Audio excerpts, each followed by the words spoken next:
Hello people, a very warm welcome to Concise Classes. So student, in today's session we are going to talk about the basic difference between should have, could have and would have. So today is session 3 of amazing concept of English grammar series और आज के session में student हम बात करेंगे should have, could have and would have. अब होता क्या है स्टूडेंट, इन तीनों के बीच में बहुत छोटा सा डिफरेंस है। You don't know about that difference, right. अब जब आपको वो डिफरेंस नहीं पता है, यू यूज़ देम इंटरचेंजेबली। जहाँ पर शुड हैव यूज़ करना है वहाँ पर कुड हैव या वुड हैव, या फिर जहाँ पर वुड हैव यूज़ करना है वहाँ शुड या फिर कुड। ठीक है, दैट इज़ वाई स्टूडेंट आज हम इन तीनों के बीच का डिफरेंस समझेंगे, सो दैट इस डिफरेंस को समझने के साथ आपका ग्रामर पोर्शन तो स्ट्रांग हो ही, अलॉन्ग विद दैट स्टूडेंट जो आपकी स्पोकन इंग्लिश है वो भी स्ट्रांग हो। That is why it is very important to know that difference and to make your English more stronger. So let's get started. So student, first हम बात करते हैं could have plus past participle के बारे में। देखिए, could, should, would, ये क्या है स्टूडेंट, ये आपके मॉडल्स कहलाते हैं। ठीक है, अब बेसिकली मॉडल्स क्या होते हैं स्टूडेंट, मॉडल्स होते हैं जो आपकी हेल्पिंग वर्ब्स होती हैं।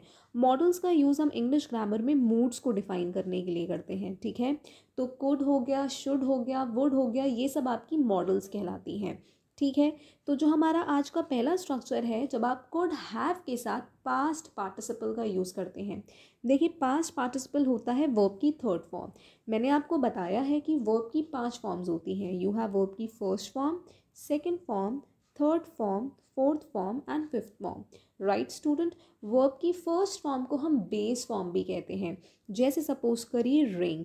ठीक है, सेकेंड फॉर्म स्टूडेंट आपकी पास्ट में यूज़ होती है, जिसे हम कहेंगे रैन। वर्ब की third form student past participle कहलाती है, जिसे आप कहेंगे रंग। इसे हम परफेक्ट टेंसेस में यूज़ करते हैं। वर्ब की फोर्थ फॉर्म स्टूडेंट आपकी, जब आप वर्ब के फर्स्ट फॉर्म में आईएनजी लगा देते हैं, जैसे रिंगिंग। ठीक है, तो आप वर्ब की फोर्थ फॉर्म कब यूज़ करते हैं, जब हम कॉन्टिन्यूअस टेंसेस की बात करते हैं। और वर्ब की फिफ्थ फॉर्म क्या होती है स्टूडेंट, जब आप टू के साथ वर्ब की फर्स्ट फॉर्म का यूज़ करते हैं, यानी कि टू प्लस रिंग। इसे हम स्टूडेंट इन्फिनेटिव भी कहते हैं। So you have 5 forms of verb in English grammar. ठीक है, और हम बात कर रहे हैं वर्ब की थर्ड फॉर्म यानी कि पास्ट पार्टिसिपल की, जिसे हम परफेक्ट टेंसेस में भी यूज़ करते हैं। ठीक है, so student, could have plus past participle का यूज़ हम करते क्यों हैं। देखिए, कोई चीज़ पास्ट में होने वाली थी। ठीक है, कोई चीज़ पास्ट में होने वाली थी, आप किसी चीज़ को पास्ट में कर सकते थे लेकिन आपने नहीं किया। ठीक है, कोई चीज़ आप पास्ट में कर सकते थे लेकिन आपने उसे नहीं किया। ऐसी सिचुएशंस में स्टूडेंट हम कुड हैव के साथ पास्ट पार्टिसिपल का यूज़ करते हैं। बेसिकली स्टूडेंट, कुड हैव आपका पॉसिबिलिटी के लिए यूज़ होता है। ठीक है, अब कोई चीज़ आप पास्ट में कर सकते थे, यानी कि वो पॉसिबल था लेकिन आपने उसे नहीं किया। ठीक है, तो कोई चीज़ पॉसिबल थी तो उस पॉसिबिलिटी को दिखाने के लिए हम कुड हैव का यूज़ करते हैं। जैसे सेंटेंस देखें, I could have stayed up late but I decided to go to bed early. अब देखिए, could have student, could have के साथ हमने क्या यूज़ करा, वर्ब की थर्ड फॉर्म। इसकी बेस फॉर्म क्या होती है, स्टे। ठीक है, हमने इसमें ईडी लगा के इसे वर्ब की थर्ड फॉर्म बना दिया। सो ये वर्ब की थर्ड फॉर्म है। और स्टेट कौन सी वर्ब होती है स्टूडेंट, ये आपकी एक रेगुलर वर्ब होती है। देखिए, रेगुलर वर्ब्स कौन सी होती हैं स्टूडेंट, ऐसी वर्ब्स जिनकी आप जब सेकंड फॉर्म या फिर थर्ड फॉर्म बनाते हैं तो उसमें ईडी लगाते हैं। जैसे अगर मैं बोलूँ लाइक, ठीक है, तो लाइक की अगर आपको सेकंड फॉर्म बनानी है तो आप बोलेंगे लाइक्ड, थर्ड फॉर्म बनाएंगे तब भी होगा लाइक्ड। ऐसी वर्ब्स जिनकी जब सेकंड फॉर्म या फिर थर्ड फॉर्म बनाई जाती है तो उसमें ईडी लगता है, ऐसी वर्ब्स आपकी रेगुलर वर्ब्स कहलाती हैं। वेयर एज स्टूडेंट, जो आपकी इरेगुलर वर्ब्स होती हैं उसमें सेकंड और थर्ड फॉर्म अलग होती है। जैसे मैंने आपको एग्जांपल दिया था रिंग का, तो रिंग, रैंग एंड रंग। तो यहाँ आपने देखा वर्ब की सेकंड फॉर्म भी अलग है, वर्ब की थर्ड फॉर्म भी अलग है। लेकिन कई बार ऐसा भी होता है जब सेकंड और थर्ड फॉर्म सेम हो जाती है, जैसे हैव, हैड, हैड। ठीक है, बेसिक डिफरेंस यही है कि रेगुलर वर्ब्स में जब आप सेकेंड या थर्ड फॉर्म बनाएंगे तो उसमें ईडी लगाएंगे, लेकिन इरेगुलर वर्ब्स में आप ईडी नहीं लगाते हैं। Okay, so I could have stayed up late but I decided to go to bed early. मैं देर तक जाग सकता था। ठीक है, मैं देर तक जाग सकता था। सो आई कुड हैव स्टेड, तो मैं जाग सकता था, एक पॉसिबिलिटी थी कि मैं देर तक जाग सकता था, लेकिन मैंने डिसाइड करा जल्दी सोने का। ठीक है। नेक्स्ट सेंटेंस देखिए, they could have won the race but they did not try hard enough. वो रेस जीत सकते थे लेकिन उन्होंने ज़्यादा ट्राई नहीं किया। सो वो रेस जीत सकते थे, ठीक है। अब यहाँ आप देखिए हमने वन यानी कि वर्ब की थर्ड फॉर्म यूज़ किया, तो एक पॉसिबिलिटी थी कि वो रेस जीत सकते थे लेकिन उन्होंने रेस जीतने के लिए जो हार्ड वर्क दिखाना चाहिए था वो नहीं किया। Okay, next sentence, Julie could have bought the book but she borrowed it from the library instead. Julie book खरीद सकती थी लेकिन उसने क्या करा, बुक नहीं खरीदी, उसने लाइब्रेरी से उसे ले लिया, उसे बोरो कर लिया। देखिए स्टूडेंट, एक चीज़ आप और समझिए, एक वर्ब होती है आपकी बाय और एक वर्ब होती है आपकी ब्रिंग, ठीक है। दोनों आपकी इर्रेगुलर वर्ब्स हैं। ओके, सो बाय का मतलब होता है खरीदना और ब्रिंग का मतलब होता है लाना। सो जब आप बाय का सेकेंड या फिर थर्ड फॉर्म बनाते हैं स्टूडेंट, तो वो होता है बॉट, ठीक है। वर्ब का सेकेंड फॉर्म भी और वर्ब का थर्ड फॉर्म भी सेम रहता है। और जब आप ब्रिंग का बनाते हैं तो वो रहता है स्टूडेंट ब्रॉड, ठीक है। सेकेंड फॉर्म भी और थर्ड फॉर्म भी डिफरेंस समझना ज़रूरी है, बिकॉज कई बार स्टूडेंट्स क्या करते हैं, वो अगर ब्रिंग की जगह उन्हें ब्रॉड करना है तो वो बॉड कर देते हैं, ठीक है। तो इन दोनों की मीनिंग में डिफरेंस है। बाय का मतलब होता है खरीदना, ब्रिंग का मतलब होता है लाना। ओके, सो जूली बुक खरीद सकती थी बट इंस्टेड उसने क्या करा, उसने लाइब्रेरी से बुक को बोरो कर लिया। ओके, सो कुड हैव का यूज स्टूडेंट हम पॉसिबिलिटी दिखाने के लिए करते हैं। नेक्स्ट देखिए स्टूडेंट, कुड नॉट हैव का मतलब होता है कि कोई चीज़ पास्ट में पॉसिबल नहीं थी, ठीक है। कोई चीज़ पास्ट में पॉसिबल नहीं थी, सो है इसका मतलब पॉसिबिलिटी से ही। ओके, सेंटेंस से देखिए, I couldn't have arrived any earlier. There was a terrible traffic jam. कहने का मतलब है कि मैं जल्दी नहीं पहुंच सकता था, मैं चाहता था कि मैं जल्दी पहुंचूं। देखिए, even if you had wanted to do it, अगर आप उसे करना भी चाहते हैं, even if, okay, लेकिन आप तब भी नहीं कर सकते हैं, पॉसिबिलिटी है ही नहीं। So I couldn't have arrived any earlier. मैं जल्दी नहीं पहुंच सकता था क्योंकि टेरिबल ट्रैफिक जैम था, ठीक है। It was impossible for me to have arrived any earlier, ठीक है। मेरे लिए इम्पॉसिबल था क्योंकि टेरिबल जैम था। ओके, नेक्स्ट देखिए, he could not have pass the exam even if he had studied harder. वो एग्ज़ाम पास नहीं कर पाता अगर वो मेहनत भी करता। क्यों? क्योंकि एग्ज़ाम बहुत ज़्यादा डिफ़िकल्ट था। Okay, so couldn't have plus past participle का यूज़ आप कब करेंगे स्टूडेंट, कि जब कोई चीज़ पास्ट में पॉसिबल है ही नहीं, भले से आप उसे करना भी चाहें, ठीक है। भले से आप उसे करना भी चाहें, वो पॉसिबल है ही नहीं। ओके, सो कुड हैव या फिर कुडंट हैव का यूज स्टूडेंट पॉसिबिलिटी दिखाने के लिए होता है। नेक्स्ट देखिए, एक और स्ट्रक्चर, जब आप कोई चीज़ गेस कर रहे हैं, ठीक है, कोई चीज़ गेस कर रहे हैं जो पास्ट में हुई है, तो वहाँ पर भी स्टूडेंट आप कुड हैव का यूज़ करते हैं। कुड हैव की जगह स्टूडेंट आप ऐसी सिचुएशंस में माइट हैव भी यूज़ कर सकते हैं, ठीक है। So he could have got stuck in traffic. जैसे किसी ने पूछा why is Rahul late, Rahul late क्यों है। सो किसी ने कहा he could have got stuck in traffic, वो ट्रैफिक में फंस गया होगा, ठीक है। या फिर he could have forgotten that we were meeting today, हो सकता है वो भूल गया हो कि आज हम मिलने वाले हैं। ही कुड हैव ओवर स्लेप्ट, हो सकता है वो ज़्यादा सो गया हो, ठीक है। सो स्टूडेंट, जब आप कोई चीज़ गेस कर रहे हैं about something that happened in the past, ठीक है, वहाँ पर आप कुड हैव का यूज़ करते हैं। और स्टूडेंट आप माइट हैव का यूज़ भी कर सकते हैं, ठीक है।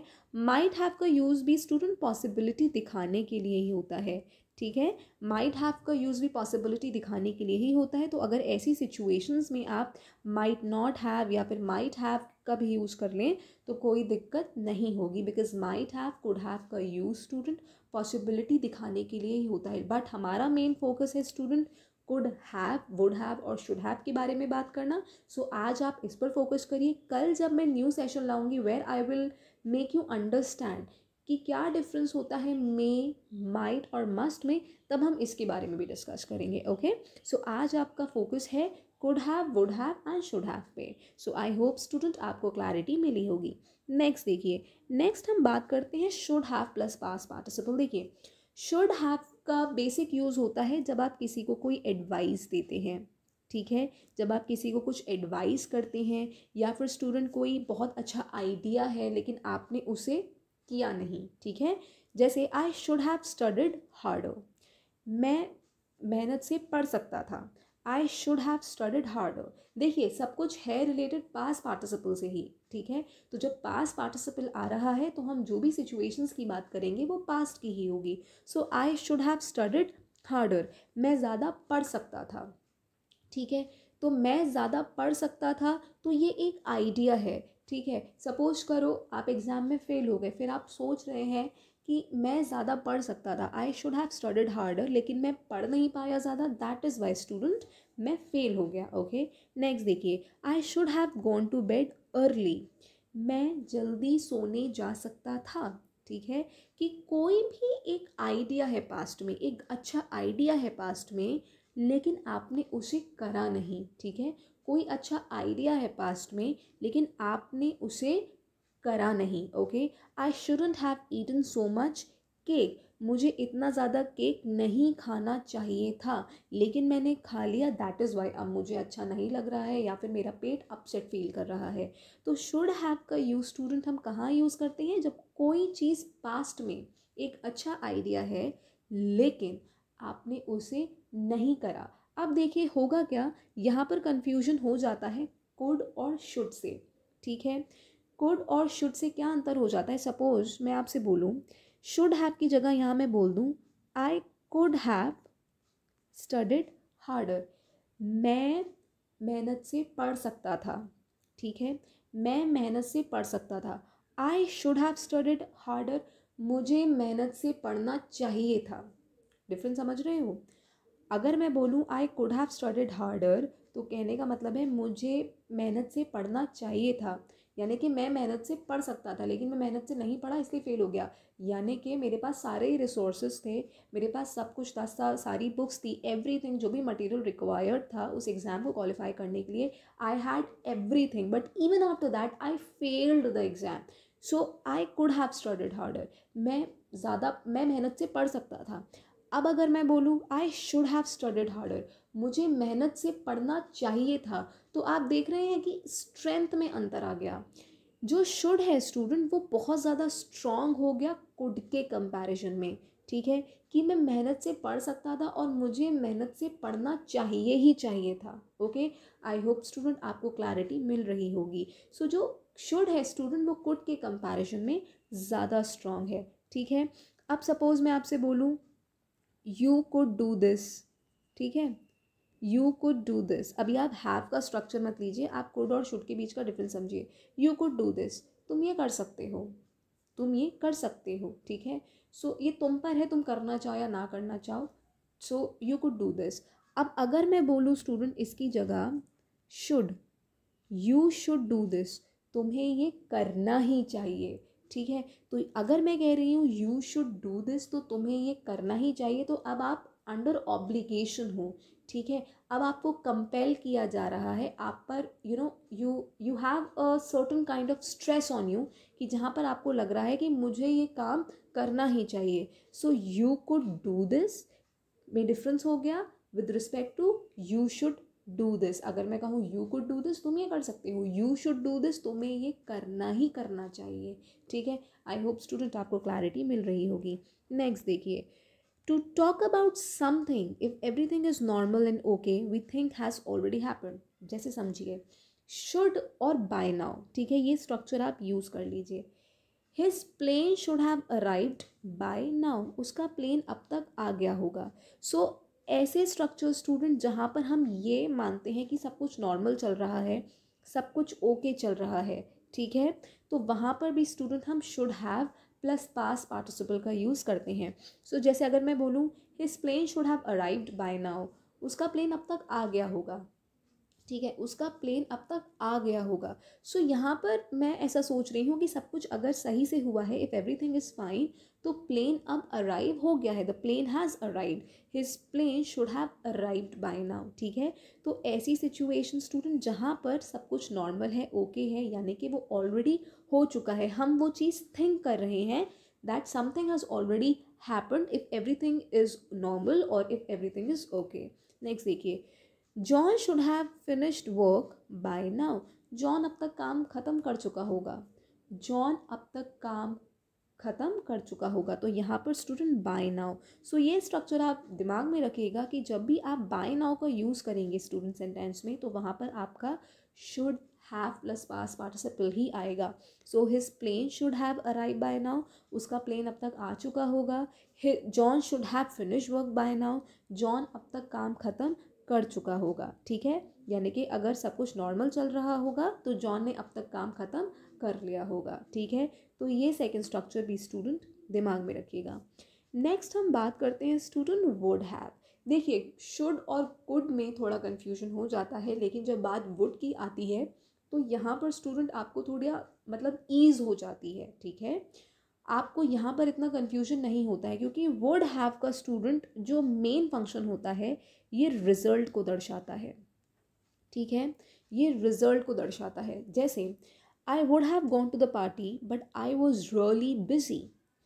मैं पार्टी में जा सकता था लेकिन मैं बहुत बिजी था। तो ये एक तरह का रिजल्ट है कि सपोज करो मुझे पार्टी में बुलाया गया लेकिन मैं पार्टी में क्यों नहीं गया, क्योंकि मैं बिजी था। तो मैं बिजी होने की वजह से पार्टी में नहीं गया। I would have gone to the party but I was really busy. अब इस सेंटेंस को आप इस तरह से भी लिख सकते हैं, if I hadn't been so busy I would have gone to the party. ठीक है, यहाँ पर स्टूडेंट अगर आप इफ़ क्लॉज का यूज़ करेंगे तो जब भी इस सेंटेंस को आप इफ़ की मदद से लिखेंगे तो इफ़ के साथ जो क्लॉज आएगा स्टूडेंट वो होगा आपका पास्ट परफेक्ट का। ठीक है, वो होगा स्टूडेंट आपका पास्ट परफेक्ट का, क्योंकि हमने हैड का यूज़ करा है और हैड के साथ स्टूडेंट हमने verb 3।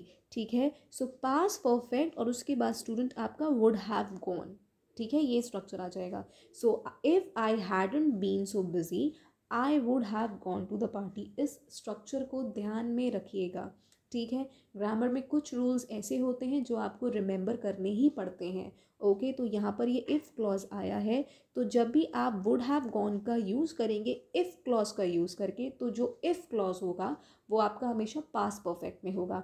So if I hadn't been so busy, अगर मैं बिज़ी नहीं होता तो मैं पार्टी में ज़रूर जाता। I would have gone to the party. ठीक है, नेक्स्ट देखिए, I would have called you but I didn't know your number. ठीक है, मुझे तुम्हारा नंबर पता नहीं था इसलिए मैंने तुम्हें कॉल नहीं की। तो मैंने आपको बताया ना, वुड हैव का यूज स्टूडेंट बेसिकली रिजल्ट को दर्शाने के लिए होता है, यानी कि कोई चीज़ किसी वजह से नहीं हुई तो जो रिजल्टेंट चीज़ है कि जिस वजह से नहीं हुई, तो उस फोकस को डिफाइन करने के लिए आप would have plus past participle का यूज़ करते हैं। So I would have called you but I did not know your number. मुझे तुम्हारा नंबर नहीं पता था इसलिए मैंने तुम्हें कॉल नहीं किया। ओके स्टूडेंट, आप इसको इफ़ क्लॉज की मदद से भी लिख सकते हैं। ठीक है, सो आई होप स्टूडेंट आपको इन तीनों के बीच का डिफरेंस समझ में आया होगा। आप could have plus past participle का यूज़ करते हैं पॉसिबिलिटी दिखाने के लिए स्टूडेंट्स। शुड हैव का आप यूज़ करते हैं एडवाइस देने के लिए। ठीक है, वहाँ पर स्टूडेंट आप कुड का भी यूज़ कर सकते हैं, लेकिन कुड के रिस्पेक्ट में शुड ज़्यादा स्ट्रांग हो जाता है। ठीक है, सेंटेंस का थोड़ा कॉन्टेक्स्ट बदल जाता है। ठीक है, कि कोई चीज़ एक गुड आइडिया था या फिर कोई एक अच्छी एडवाइस थी जो आपको करना चाहिए था लेकिन आपने वो नहीं किया। ठीक है, और थर्ड स्टूडेंट आप वुड का यूज़ करते हैं जब हम रिजल्ट की बात करते हैं। आई होप स्टूडेंट आप इन तीनों स्ट्रक्चर्स को अच्छी तरह से समझे होंगे। अगर अब भी कोई दिक्कत हो किसी भी सेंटेंस में स्टूडेंट, सो आप कमेंट सेक्शन में लिख सकते हैं, मैं आपको ज़रूर रिवॉर्ड करूँगी। Thank you so much.